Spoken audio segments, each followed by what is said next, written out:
Hai sobat pencinta alam yang budiman, salam jumpa dalam video ini. Air merupakan salah satu faktor terpenting dalam kehidupan manusia, sebab air menjadi kebutuhan pokok manusia untuk menunjang keberlangsungan hidupnya. Tanpa air, manusia tidak bisa bertahan hidup. Air yang menjadi prioritas kebutuhan manusia adalah air tanah. Karena air tanah diyakini sebagai air yang memiliki kualitas yang lebih baik.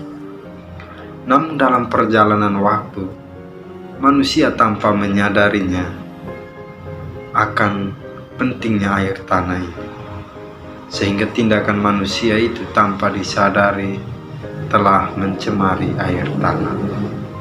Ini merupakan salah satu fenomena kerusakan alam yang dihadapi manusia pada saat ini, di mana terjadinya pencemaran air tanah. Sobat pencinta alam yang budiman, dalam video ini saya mencoba menjelaskan tentang apa itu pencemaran air tanah, apa penyebabnya, apa dampaknya, dan bagaimana cara penanggulangannya.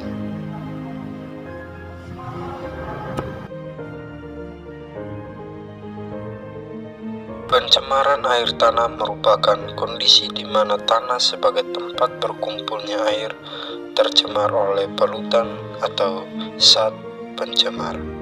Akibatnya, air yang berada di dalamnya juga ikut tercemar. Jenis polutan air tanah bermacam-macam wujudnya. Ada yang berwujud padat, cair, maupun gas. Polutan-polutan tersebut menyebabkan perubahan pada air tanah, baik perubahan fisik, kimia maupun biologi.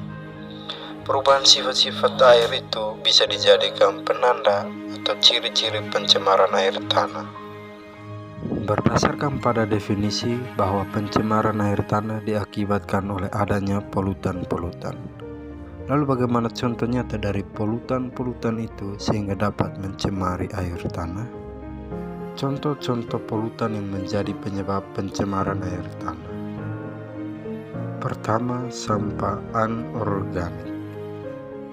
Sampah anorganik berupa sampah plastik, kaleng, dan styrofoam yang menumpuk di atas tanah dan tertimbun di dalam tanah. Ketika turun hujan, air hujan akan meresap ke dalam tanah. Resapan air hujan tersebut akan membawa serta zat-zat pencemar yang berasal dari sampah anorganik, dan pada akhirnya menyebabkan pencemaran air tanah. Kedua, sampah organik. Sampah organik yang berupa sayuran dan bahan makanan busuk lainnya, jika tertimbun di dekat sumber air tanah dan butuh waktu lama untuk terurai, dan hal ini menyebabkan bau tak sedap dan mengandung banyak bakteri. Bakteri-bakteri yang ada pada sampah organik itulah yang bisa menyebabkan terjadinya pencemaran air tanah. Ketiga, limbah cair. Limbah cair berupa bekas cuci pakaian, air sisa pestisida, cairan berminyak, atau bahkan cairan limbah industri mengandung zat kimia beracun. Misalnya tidak melapisi penampungan limbah cair dengan bahan kedap air, maka limbah cair industri zat mengandung racun bisa merembes ke dalam tanah.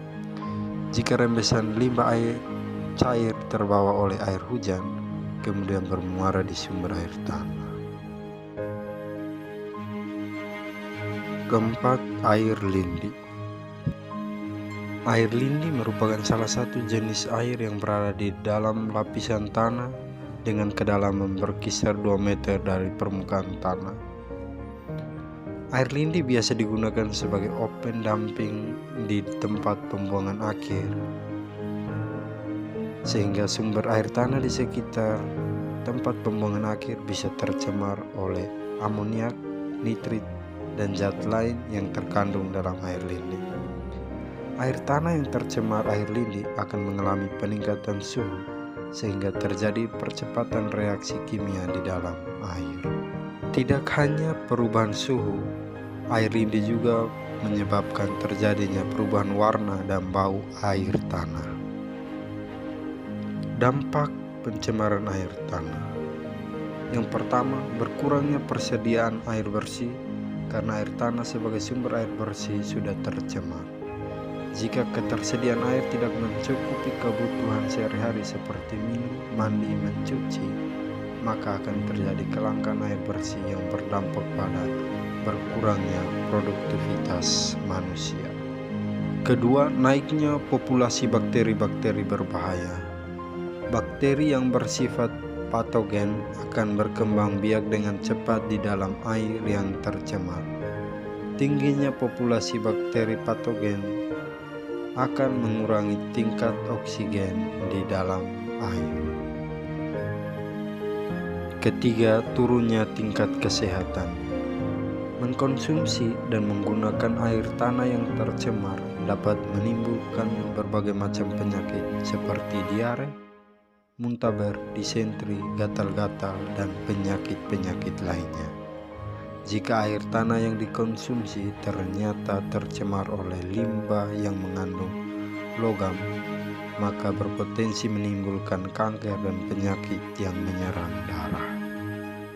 Cara penanggulangan pencemaran air tanah.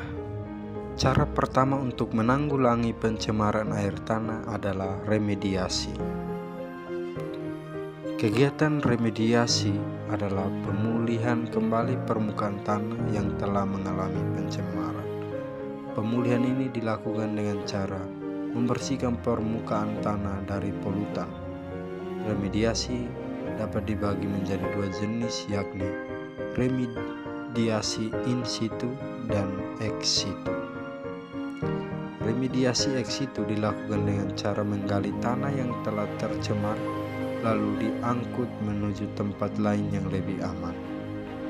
Di tempat tersebut, tanah galian yang tercemar dimasukkan ke dalam tangki yang kedap air, lalu ditambahkan zat pembersih.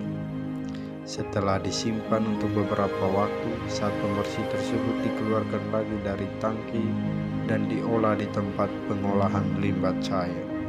Sementara itu, remediasi in situ lebih mudah dilakukan daripada remediasi ex situ. Sedangkan kegiatan remediasi ex situ merupakan kegiatan bioremediasi. Bioremediasi ini merupakan cara kedua dalam menanggulangi pencemaran air tanah, di mana bioremediasi merupakan pembersihan tanah dengan cara menambahkan mikroorganisme pengurai seperti jamur vesikular, abspokular, mikrosikisa, dan bakteri pengurai ke dalam tanah. Mikroorganisme pengurai tersebut akan memecah polutan menjadi gas karbon dioksida dan air sehingga tidak berbahaya lagi untuk tanah.